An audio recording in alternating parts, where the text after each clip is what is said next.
Hello, नमस्कार दोस्तों, कैसे हैं आप सभी?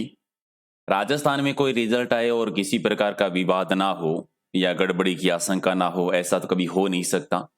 हालाँकि वैसे भी ज़्यादातर चीज़ें जो मैंने नोट की है, ये गड़बड़ी भी डिपेंड करती है कि किसको गड़बड़ी लगती है, किसको नहीं लगती। जिसके ज़्यादा नंबर है, उसे गड़बड़ी नहीं लगती है और जिसके कम नंबर है, उसको गड़बड़ी लगती है। ये एक अलग बात है, देखो नॉर्मल सी बात है, लेकिन बहुत सारे कुछ सामने मुद्दे हैं जिन पर हम डिस्कस करेंगे कि क्या ये विवादित रिजल्ट है या हाई कोर्ट का भी डिसीजन आएगा, उसमें क्या आने वाला है, बीएड वाले विद्यार्थियों का क्या रहेगा। देखो सबसे पहले तो विवाद क्या है।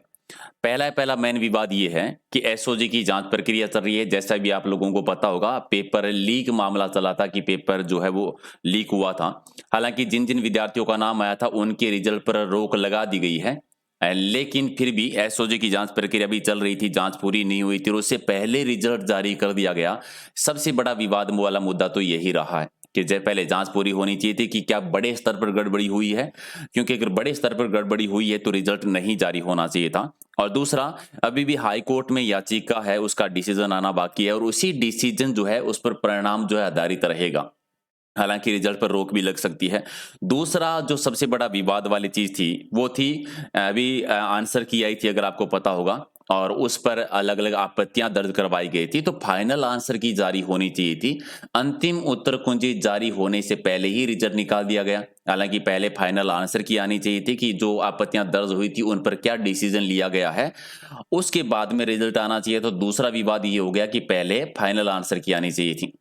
तीसरा, बीएड वाले यहाँ पर बीएड के उन विद्यार्थियों की बात नहीं कर रहा हूँ जिन्होंने लेवल 1 पेपर दिया था। यानी विद्यार्थी बीएड वाले विद्यार्थी जिन्होंने लेवल 1 का पेपर दिया था और उनके रिजल्ट पर तो रोक लगा दी गई है। हालाँकि ये चाहते तो पहले भी हो सकता था, जब फॉर्म फिल करवाए जा रहे थे कि बीएड वालों को लेवल 1 में लेना है कि नहीं लेना है। फॉर्म भरवाए गए, पैसे बर्बाद हुए, उसके बाद में ये सारी रोक वाला जो कि होता है राजस्थान में, हमेशा से होता आया है। मेन चीज़ यहाँ पर है, बीएड में सेकंड ईयर के जो विद्यार्थी थे, बीएड सेकंड ईयर के जो विद्यार्थी थे, कोरोना की वजह से उनका एग्जाम जो है वो लेट हुआ था। हालाँकि कुछ ऐसे हैं जिनका एग्जाम अभी भी चल रहा है, किसी का रिजल्ट नहीं आया है। अब उनका रिजल्ट आने से पहले ही रीट का रिजल्ट जारी होने की वजह से बीएड सेकंड ईयर के जो विद्यार्थी थे वो रीट से क्या हो गए हैं, बाहर हो गए हैं। यानी लगभग 1 लाख ऐसे विद्यार्थी हैं जिनको रीट से बाहर कर दिया गया है। सिर्फ उनका रिजल्ट नहीं आने की वजह से या टाइम पर नहीं होने की वजह से। अब उन विद्यार्थियों की तो गलती नहीं है। अब इनमें से अगर कोई विद्यार्थी ऐसा है जिसके 140 नंबर बने हैं, जिनका इस रीट में एग्जाम में सिलेक्शन हो सकता था, वो इस गलती की वजह से बाहर हो गए हैं। अब उनके साथ न्याय कौन करेगा? 1 लाख संख्या कम नहीं होती है। 1 लाख संख्या में कितने ऐसे विद्यार्थी मानते हो आप जिनका सिलेक्शन हो सकता था, जिन्होंने ज़ोरों-शोरों से तैयारी की थी? तो ये भी एक मामला है। दूसरी एक मेन चीज़ कि अगर जिनकी अभी अंक तालिका में अगर कुछ गड़बड़ी हुई है, जैसे मान के चलिए आपने आंसर की मिलाई, आपके 120 नंबर है लेकिन अंक तालिका में आपको 80 नंबर ही दिखा रहा है। हालाँकि मैंने 1-2 ऐसी अंक तालिका देखी है जिनके 151 नंबर थे, हो सकता है किसी ने फेक बनाई हो, लेकिन ये भी एक गड़बड़ी का मामला है अगर रियल में ऐसा हुआ है। इन पे अगर आपको शिकायत करनी हो तो याचिका जो है आप 13 नवंबर तक कर सकते हैं, ठीक है? ये आप कब तक कर सकते हैं? 13 नवंबर तक आप कर सकते हैं। 13 नवंबर के बाद में ये मान्य नहीं रहेगा, तो ये डेट भी आप दे करके, हालाँकि इसमें कुछ बदलाव होगा तो मैं आप लोगों को ज़रूर बताऊँगा। अब मामला है कि हाई कोर्ट में तो लंबित याचिका है, उनका क्या होगा?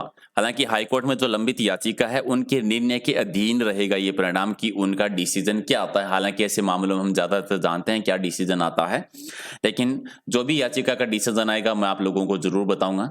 हालाँकि अभी हाल ही में ये मुद्दा कुछ ज़्यादा ही विवादित हो गया है। किरोड़ी लाल मीणा जी है, उन्होंने सीबीआई की जाँच की माँग की है कि इसकी सीबीआई जाँच होनी चाहिए, क्योंकि साथ में एक और मुद्दा मैंने भी सुना है, हालाँकि मैं इस पे कन्फर्म नहीं हूँ। है, लेकिन ऐसा सुना है मैंने कि 3-4 जिले ऐसे हैं जो विवाद चल रहे हैं कि उन जिलों के जो विद्यार्थी हैं उनके नंबर बहुत ज़्यादा आए हैं और बाकी जिलों की बजाय। तो ये संभावना है कि उन जिलों में ज़्यादा गड़बड़ी हुई हो या पेपर जो है बड़े स्तर पर लीक हो गया हो कि उन जिलों के विद्यार्थियों के नंबर जो है वो ज़्यादा है। लेकिन जो भी है विवादित मामला है, क्योंकि रिजल्ट थोड़ा-सा जल्दबाजी में निकाला गया है। देखते हैं जो भी डिसीजन आएगा मैं आप लोगों को ज़रूर बताऊँगा। आपको क्या लगता है? आपके क्या विचार हैं? आप लोग कमेंट करके ज़रूर बताइए कि क्या ये विवादित मामला है? क्या इतना जल्दी होना चाहिए था? पहले जाँच होनी चाहिए थी, पहले उत्तर कुंजी को जारी कर देना चाहिए था, या कम से कम जो बीएड के सेकंड ईयर के जो विद्यार्थी हैं उनके परिणाम आने का वेट करना चाहिए था, ताकि उन 1 लाख विद्यार्थियों को किसी प्रकार का नुकसान नहीं होता है, उन्हें बाहर नहीं किया जाना चाहिए था। अभी तो अंक तालिका जारी हुई है, उसके बाद में आपको पता होगा कि 10% अंक जोड़े जाएँगे। जिनकी स्नातक जिन्होंने डिग्री कर रखी है उनके 10% नंबर जोड़ेंगे और बाद में जितनी भी पोस्ट हैं अलग-अलग उस पोस्टों के अकॉर्डिंग जो है अंतिम रिज़ल्ट आएगा कि किन-किन का सिलेक्शन होने वाला है, किन-किन का नहीं है। हालाँकि अभी तो विवाद का एक मुद्दा और बाकी है अभी भी। लेकिन आप कमेंट करके बताइए कि आपको क्या लगता है? ठीक है, थैंक यू।